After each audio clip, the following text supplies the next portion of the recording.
It's Friday, July 19th. July is almost gone. Barely got to enjoy it. It's been so hot. Yes. So hot. Our air conditioner's working overtime. I got my electric bill yesterday. It's up there. As usual, we're on the edge of being hip on YouTube, talking about the weather and utility bills. But instead, let's talk about robots and artificial intelligence. And to be honest, I broadened out the category a little bit this week and added in like 3D printing as well, because there wasn't a lot. Yeah. And there were some interesting 3D printing stories. But first, let's talk about Facebook and how they're branching out. They're not just stealing your data. No, they're working on AI as well. Facebook's AI Pluribus defeats top poker professionals in a 6-player Texas Hold'em. So they played a couple of different ways here with human players and 2 human players versus like 4 or 5 AI bots. But yeah, they've got an AI now that can play poker better than the best human players. Here's the thing. The AI's always been able to beat you at poker, but it's struggled at playing large games, especially when the humans knew that there was a robot. And these humans did know. And they did try to screw with it in certain ways. And they agreed beforehand. It's like, hey, let's agree to bet crazy sometimes just to mess with the computer. Computer didn't care. And it won by like $1.7 million. Yeah. So not statistically insignificant. It won by a pretty long shot. I'm pretty sure that this software needs to exist. Like, there's probably somebody that has better AI software. That's just some guy working in his garage that was playing online poker long before the Facebook AI. Well, they talk about the threat that this could pose to online poker. Because wouldn't it be funny if at some point, without the online casino realizing it, there's just 7 AI playing against their dealer? Their dealer's not going to do well. So that's interesting.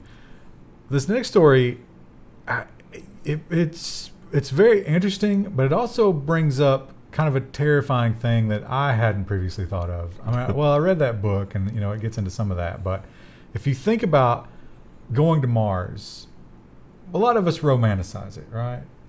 But we don't think about the horrible things that are going to be on Mars, like open latrines, going months without showers, but also injuries and that sort of frontier medicine that's going to be going on. A lot of frontier medicine on those Martian colonies. But some of that frontier medicine will be surprisingly high-tech, maybe, if they have these. Scientists 3D print human skin and bone for Mars astronauts. Mars explorers could turn to 3D printers to treat burns and broken bones. So the 3D printing skin part is pretty cool because you basically print a lattice and then skin cells grow into the lattice. So that's pretty awesome. And then bone, it's a bone material. So these are not like new technologies in and of themselves, but being able to do this in like a space faring situation is a great way to have this kind of medical technology without it also taking up a lot of space and weight. They also tested this on the space station because the way we would normally do that kind of thing is nearly liquid at some phase, and in zero gravity, it might just float away. So they had to make it a little more viscous throughout the process in order to keep it on the plate. And but they figured it out. So good news for you Martian pioneers. The frontier medicine's not going to be quite as bad as it was at the turn of the 19th century, but close. Very close. It'll still be hip surgery without anesthetic, but afterwards, your hip will be really nice. So, will it though? We always talk about AI in terms of the fear of the aware AI, and this story points out just how far we are from that. Even though they are talking about a new milestone, it really just points out that AI has no idea what's going on, even when it's right. Alibaba has claimed a new record in AI language understanding. So if you have this AI go through a reading comprehension test, it does really, really well, but without actually comprehending anything of what it read. Yeah, it actually, basic questions, so you can ask it, what is this? And if the answer to what is this is in the material, it can pretty often suss that out and tell you that's what that is. But it really has no understanding of what it's telling you. It's just doing it all based on the language, which is impressive. but not the Terminator. Or maybe that is the Terminator, and that's why they're so relentless. It could be, yeah. Because, I mean, couldn't the Terminator just load up in a spaceship and go to another planet and be fine? They don't have to. They can leave us to our terribleness on here on planet Earth. But why not both? Yeah. I mean, they have an unlimited supply, right? And speaking of AI and the fact that they really don't understand what's going on, but sometimes not understanding what's going on kind of works in their favor because they can just blindly make logical leaps that we never would, but probably should have. AI trained on old scientific papers makes discoveries that humans missed.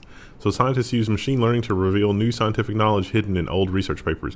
One of the examples they cite is the production of electricity from waste heat. It's like, what sort of materials would be conducive to producing electricity from waste heat? And I immediately thought about microprocessor cooling, although the temperatures involved are probably hundreds of degrees C, if not thousands.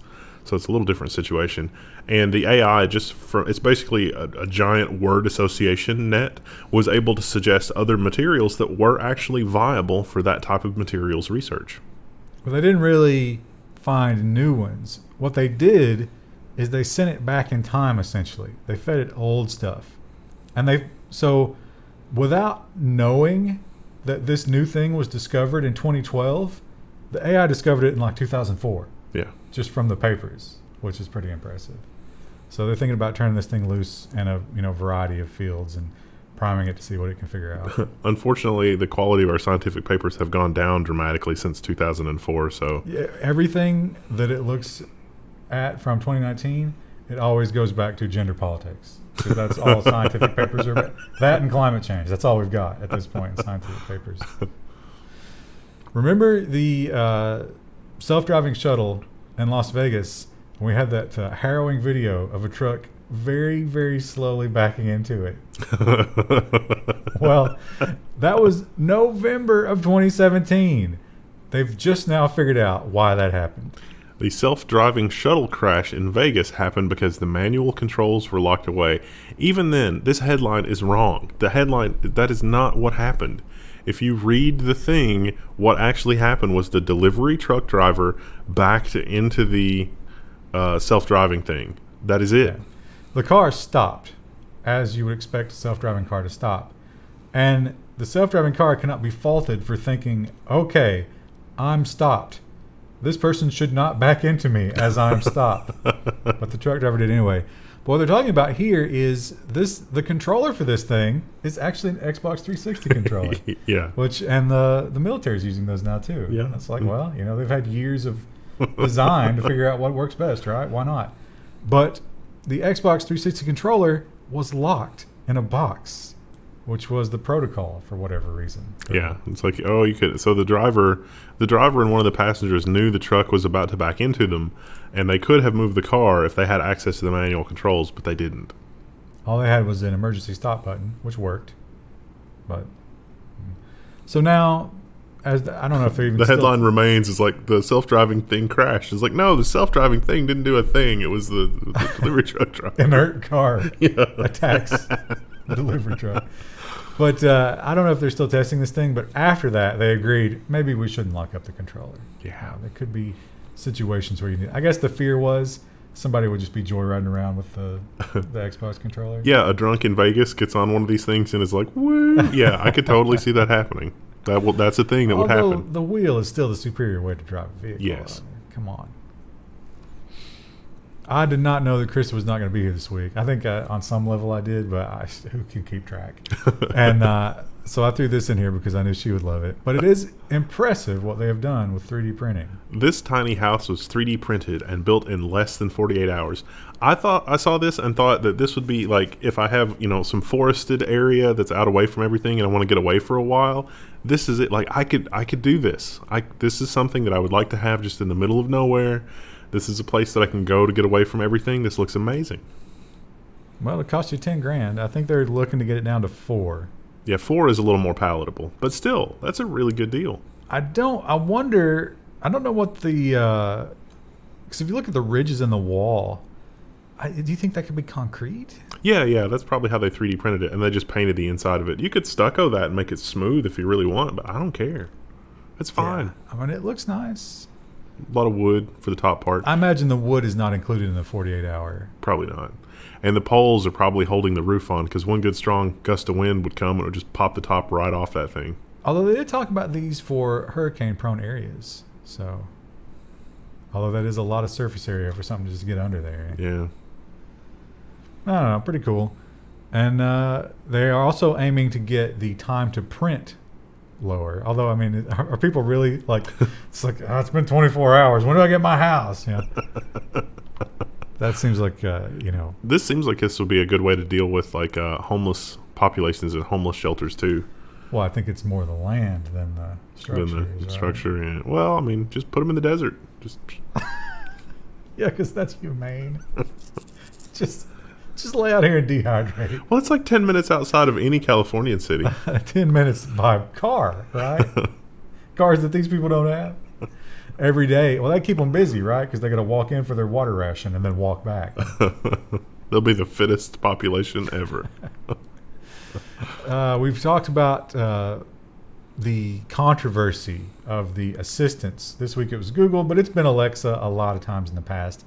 And we've also seen that Amazon more and more wants Alexa in your car. They want her in every room of your house. They want her in new homes. And how could you get more Alexa, more Echo in your life? Well, Amazon has an answer for that too. Amazon continues to work on mobile home robot as it preps a new high-end Echo, says report. And the picture they've got here is terrifying. Yeah, like it's just it's Timmy. So apparently this little guy just follows you around in case you need to communicate with Alexa when you're pooping or something like that. I don't know. I mean, you're never going to be out of earshot. And I imagine you could throw in a lot of robotics is for older people who are at risk, right? So maybe if grandma falls down, Timmy immediately notifies somebody. That could be good. That's Timmy's not actually from Amazon, but it can integrate with Alexa. So, Yeah, but Amazon is working on their own version, which something like it's this. so early. I don't even think they have any kind of mock-up or anything. I mean, how crazy is it going to be when you've got a Roomba that's Alexa integrated? That'd be too noisy. Well, it's just, it can turn itself off and just wander into a room and be like, do you need anything? It's like, nope. What was the artist that was famous in like the 1950s for painting Americans not as an ideal, but like as they were? I can't remember. Is it Ansel Adams? No, that's not right. It's the guy. He did a bunch of magazine covers. I wonder if some of the contract workers that have the recordings from Amazon, like if one of those is going to become famous as an artist because like they have a recording of like, a husband and wife just yelling at each other at the top of their lungs. And it's like, this is America. And it's just completely unfiltered because the robots, it's like America through the eyes of their robot servants. Might be a landmark like thing like the thing was in the 50s. I don't think anybody, well, do you think there are a lot of people who don't know that that's how it is? Yes. Where do those people live? I mean, they assume that they're the only ones that are massively dysfunctional. Yeah, well, there is that, like they say that romantic comedies are the greatest enemy of relationships on the female side, and hardcore pornography is the greatest relationship enemy on the male side, because they both create such unrealistic expectations. It really is somewhere in the middle. If you're a big fan of StarCraft, you might have an interesting new player on the ladder soon, and you probably won't like encountering this player. DeepMind, StarCraft 2 AI will soon take on regular players without telling them. OpenAI's Dota 2 bots took the public in April, and it went poorly for the humans. Yeah, StarCraft is hard to play. The AI is doing an amazing job. Yeah, and I think DeepMind beat what they called pros, but it wasn't like the best of the best pros. It was some people who were probably on the down curve of their reaction time, but still impressive. Yeah. So I think on the ladder, that's got to be like 90% of the players this thing's going to encounter. How cool would it be? It's like if you're suspected of playing with a bot, you secretly get one of these things, and if you manage to beat this, it's like, oh yeah, that guy's definitely playing with a bot. Now you can opt out of it. There is a checkbox that you're going to have to whether or not you might get the AI. It's also going to be I think a fairly low chance, but they're trying to get more data from the average StarCrafter. So I like StarCraft, but it's just so taxing. It's exhausting to try to play StarCraft because, especially when you're trying to pick it up at this point, where most of the people who play it are hardcore. Seasoned people that have been playing it for 20 years. Yeah, you got to get in it. That's like when we play Overwatch with Krista, and her matchmaking ranking drags it up, and then we're playing with people. It's like we're just a couple of normies and just getting dominated. It's not fun. So yeah, that's I've missed my chance there. Too bad. Moving on to nonsense now. This story, the only thing I love about this story is the word ploonets. I love the word ploonets. It's so satisfying to say. Science News says that moons that escape their planets could soon become ploonets. So this is Super Troopers. Is that the movie where he's saying meow instead of now? That's what ploonets is. Well, yeah. I mean, it's an interesting word because usually you take the whole beginning of one word or the whole end of another word. But here you're just replacing the vowels. Yeah. But it is amazing. Ploonets is a great word. And they're just talking about how sometimes a moon will escape. Ours is going to escape eventually. And just go rogue and then becomes a ploonet. But ploonets are not long-lived because they're kind of like free radicals out there. They get captured by something, or they fall into the sun, or whatever. Didn't somebody model, like, when our moon escapes from its orbit, it will probably re-enter the Earth's orbit and collide with the Earth? And that would probably be bad. That was something I think they mentioned that happened a lot. And yeah, that would be an extinction event, I would think. Yeah. What a way to go. But now, on a time scale, will that happen before the sun cools to a dangerous degree?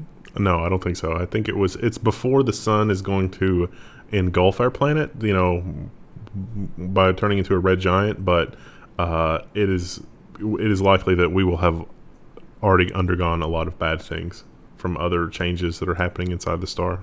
Mm. I guess that'll be a problem for the Martian colonists, won't it? We could go the wandering Earth thing and just strap a bunch of rockets to Earth and just pilot it somewhere else. What are we going to use for fuel? The rocks and the Earth itself. I don't think that's how fuel works. It's interesting because we're getting into a world where drugs are being decriminalized and legalized in a lot of places. Where is the place where mushrooms are legal now? Is that Colorado? Is it? There's one state where mushrooms are okay. It might be Colorado, I think, then. So, but in Germany, a very rich man has taken mushrooms, and now he has made it his goal in life to bring it to the masses. The Psychedelics Evangelist in Scientific American, a German financier, wants to turn magic mushrooms into modern medicine. So he's talking about how these psychedelics could actually treat PTSD and other things like that. So he traveled somewhere that these were legal and tried them and was like, wow, this is life changing. We need to do more of this. And it kind of reminded me about some of the stuff that Joe Rogan has said was it Joe Rogan or one of his guests? I don't even remember. No, Joe Rogan is a big proponent of psychedelics.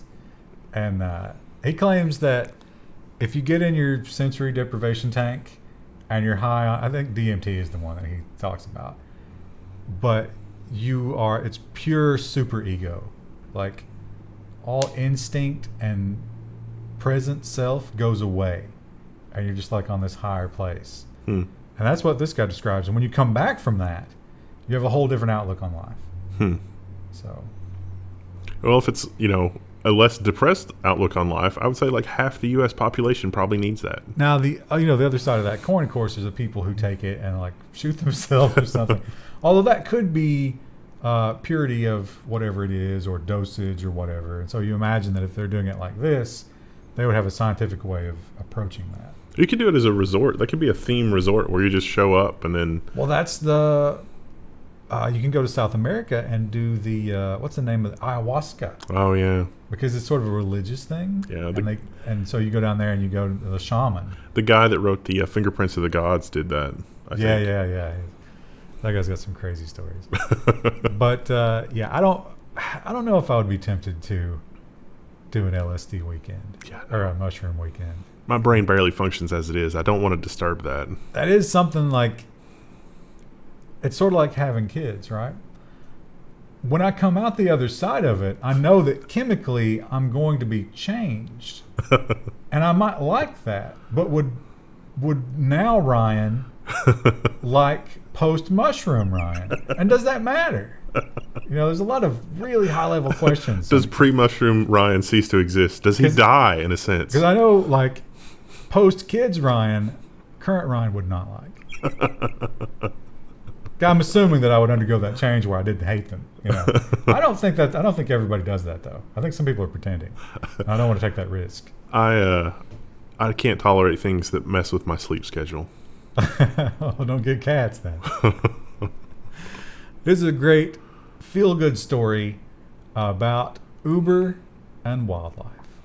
Drunk man sends injured baby bird to wildlife rescue center in an Uber. So this is pretty cool. The guy was drunk, but he had the presence of mind to just call an Uber, and it's just like, here's a baby bird, take it to the wildlife center. Your destination is already programmed. Well, he called the wildlife center, and he explained to them that he was a little drunk, and they discovered this bird while they were out drinking, and he wanted to get the bird to the wildlife center, but of course, being a responsible consumer of alcohol, he wasn't going to hop in the car.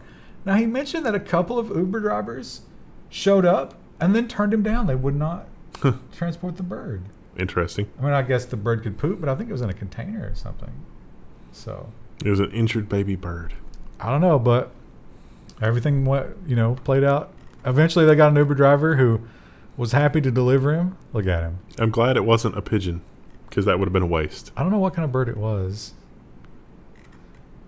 But yeah, all is well. The bird, we assume, is still alive. Wonder what that cost. Did they say how much the Uber drive costs? I don't think so. That would be a good thing to put in your story. Cake.com. Cake. I guess that's just the call letters. The cake is a lie. Of that local affiliate. Man, I'm terrible at figuring out which is the active tab. It changed the color scheme here. Oh, yeah. This story was great. So we see a lot more and more people, the law enforcement using Facebook and Twitter and stuff as a way to try and track down criminals. And because of the nature of the attention whoring and social media, the criminals will often respond to their own dragnet posts. And that's what happened here. So a woman wanted for secondary murder comments on the photo that the police released of her, and she said, "That picture ugly." It me. So yeah, she didn't care for that picture. She's suspected for murder in Louisiana. Second degree murder. I wonder what the extenuating circumstance was that made it second degree. In any case, she posted that she didn't like the picture. They invited her to come down, and they'd take another one, which she eventually did show up. Wow. Yeah. But there was also a $1,000 reward, so she had to think that somebody. Do you get the reward if you turn yourself in? I don't think so. I don't think that's how that works. Wow. If that was true, people would be committing crimes just to see how much of a reward they could get. They'd be on the run. We talk a lot about Area 51. You mentioned the Fingerprints of the Gods guy. Oh, yeah. So Joe Rogan did a show with him that was very interesting because he went through all that stuff. And then Joe Rogan just recently did the Bob Lazar about the alien stuff. He claimed to work at Area 51. Oh, yeah. And that was... It's looks like the half dome gravity manipulator thing. Yeah, and it's probably, you got to think it's probably just bullshit, right? But it's really good world building. It's like Tolkien level. He keeps his story straight, and he's got all the facts, and he has a really good, he should just write books. He should do the L. Ron Hubbard thing, except in reverse, right? It's like a Wheel of Time level of mythology here. Just get a writer in there. But anyway, a lot of stuff that he talked about, I think maybe that sparked some of this movement on Facebook. Yeah, CNN Travel has this story about thousands of people, taking to Facebook to pledge that they're going to storm Area 51 to see them aliens. I see this and I think, aren't there more important things people could be worried about? There's a lot of, if we're going to storm somewhere, There's a lot of places we could storm and probably accomplish a lot more good. Also, let's assume for a minute. Let's suspend all disbelief, right? Let's say Area 51 is packed with alien artifacts and vessels and everything that we can assume is true. That's where they put the Ark of the Covenant and in that Indiana Jones movie. And they've gone to the greatest lengths to hide it from us all. This is supposed to take place in September. You don't think between now and September the secret alien government isn't going to move all that stuff out of there? I mean, come on. You got to do this as a surprise. One of the things they said about this is they can't shoot us all. Sir, I think they could. I think they definitely could. I mean, especially if they've got alien technology. Yeah. Well, between the infrared goggles and a whole bunch of other things, you couldn't get within 2 miles, and they wouldn't be able to tell all of you individually. So, yeah. Yeah, that was the Bob Lazar. That's one of the things that in his story, he took some friends like just to the edge of the property, and they were just kind of like hanging out, looking at it and drinking. And he was like, "Yeah, that's where I work, and all this crazy stuff is there." And they immediately just descended on him, because of course we're monitoring this, you idiot. We often hear a lot about people who are addicted to gaming, and for whatever reason, they lose access to the game. There was that kid that his father was a cop, and he shot him because he wouldn't let him play. Oh, yeah, he went out to the car, yeah. Wouldn't buy him a console or something like that. Wasn't that what that was about? Yeah. And then there's kids who, freak a Fortnite addiction thing where they just like won't eat and won't go to school and fight their parents and stuff like that. And this story is one of those taken to the extreme. Sword-wielding gamer arrested after threatening people because of a power outage. He, quote, "I'm going to kill you," unquote. So this is from The Gamer. And the stock photo, I don't know. That's Sephiroth. Oh, yeah, from Final Fantasy VII. Yeah. Yeah. The ultimate cool katana guy.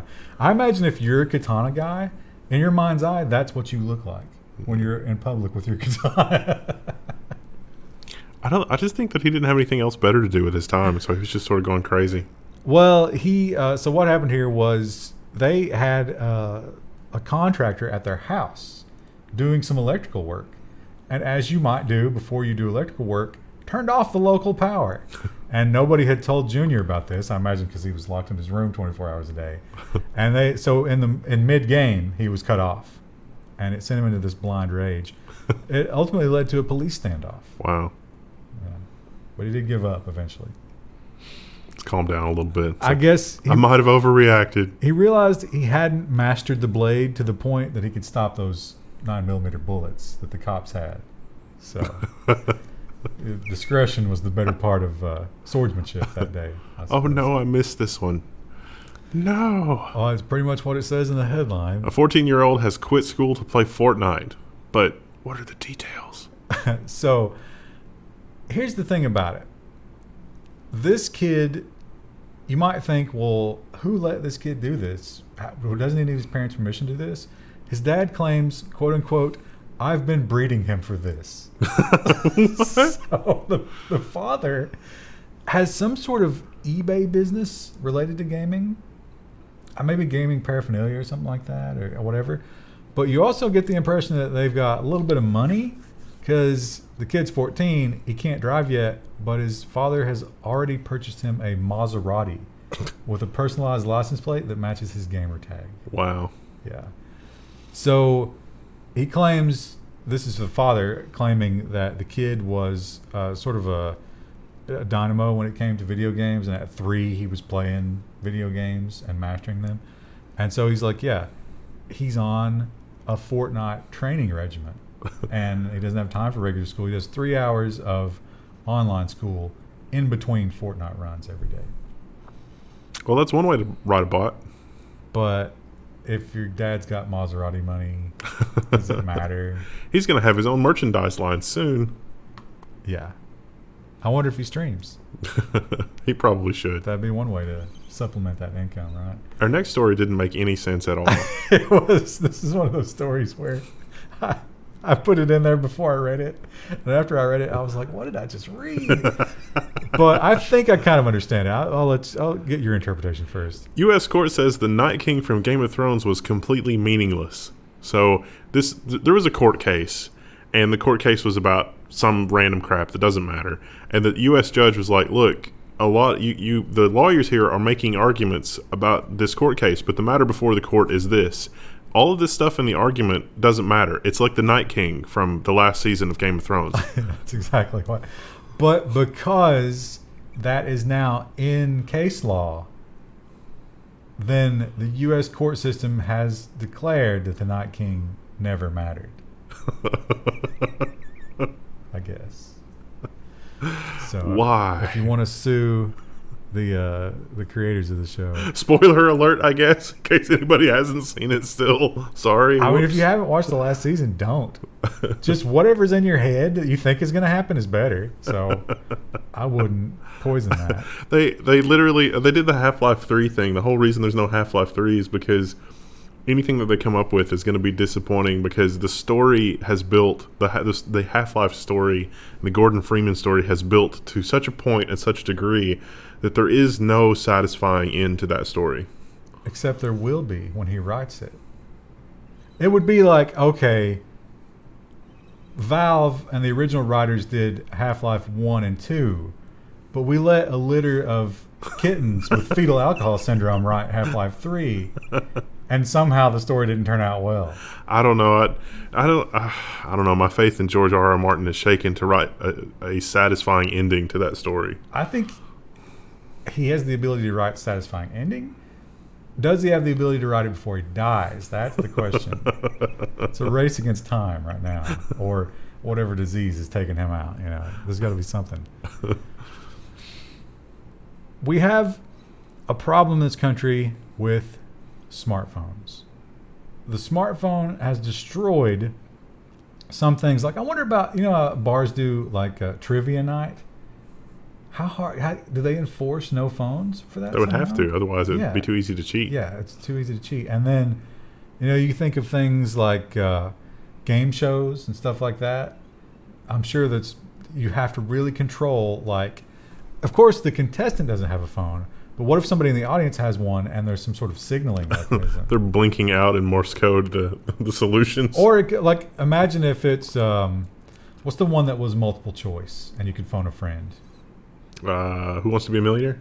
That's 4 choices. I could easily signal you one of 4 options from the audience if you could see me. Easily. Yeah. So that kind of thing, you really have to think about how do we defend against this. And some of the oldest games are not immune.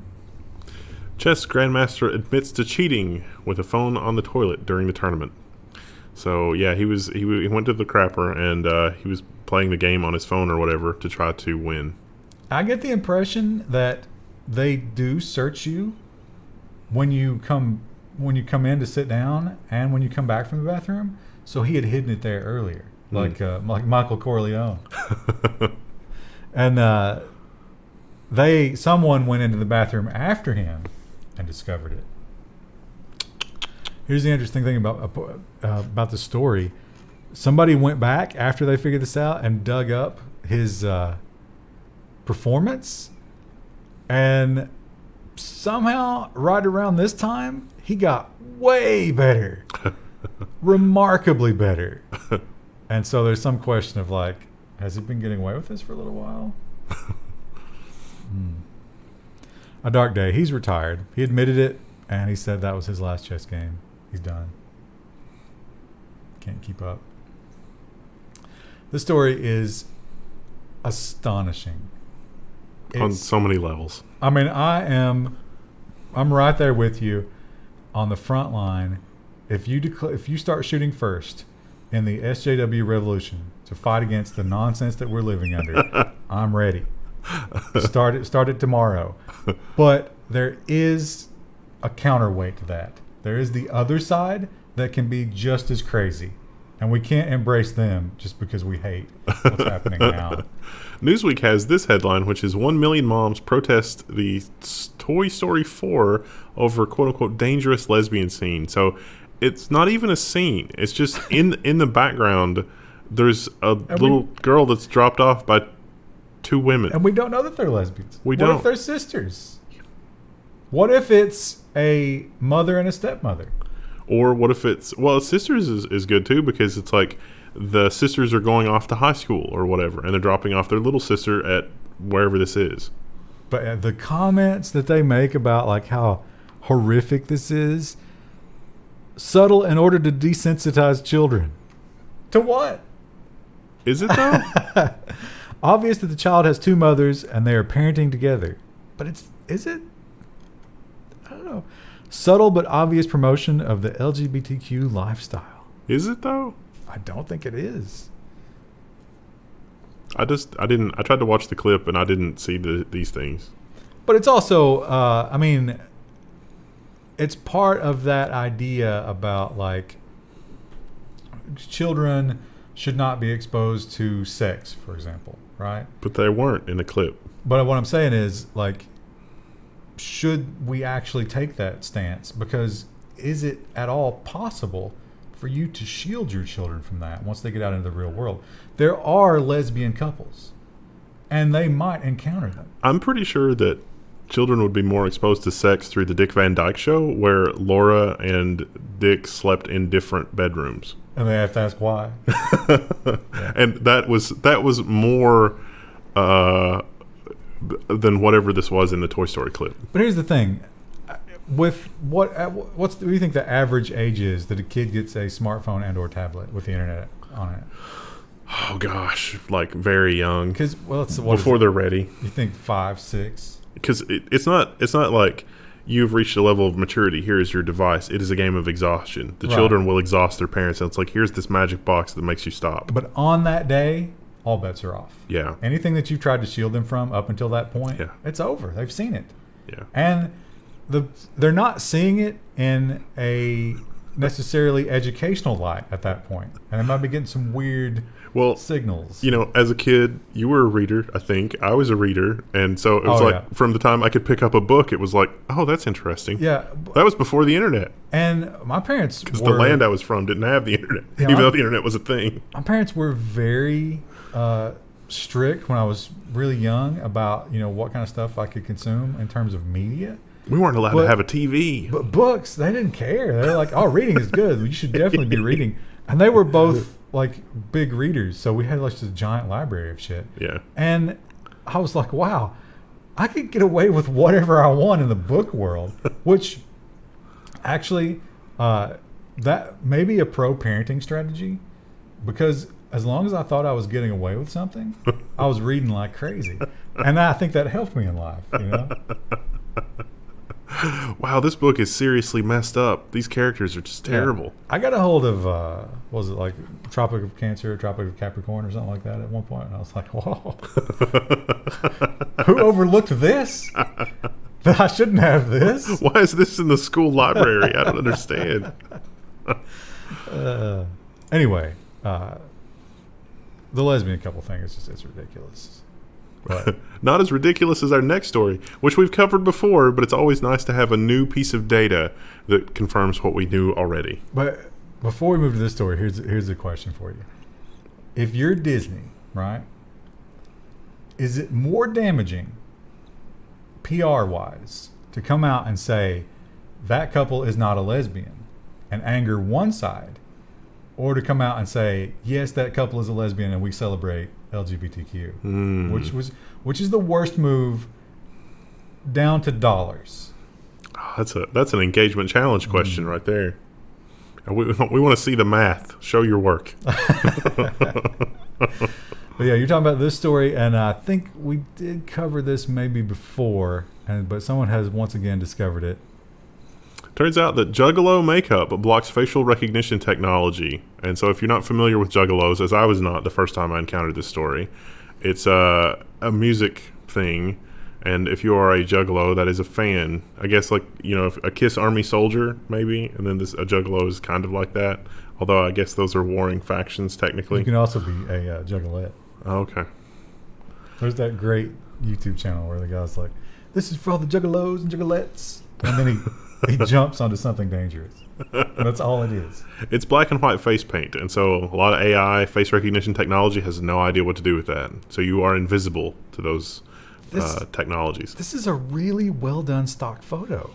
Because I don't know how well you can see that, but there's little versions of them inside these ice creams.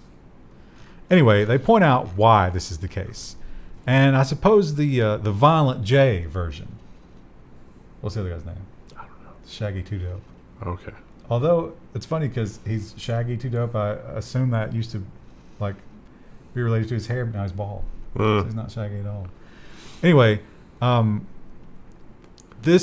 the AI looks at your jawline, and he is completely like his jaw's down here, but he's redrawn this, so the AI is completely confused by the jawline.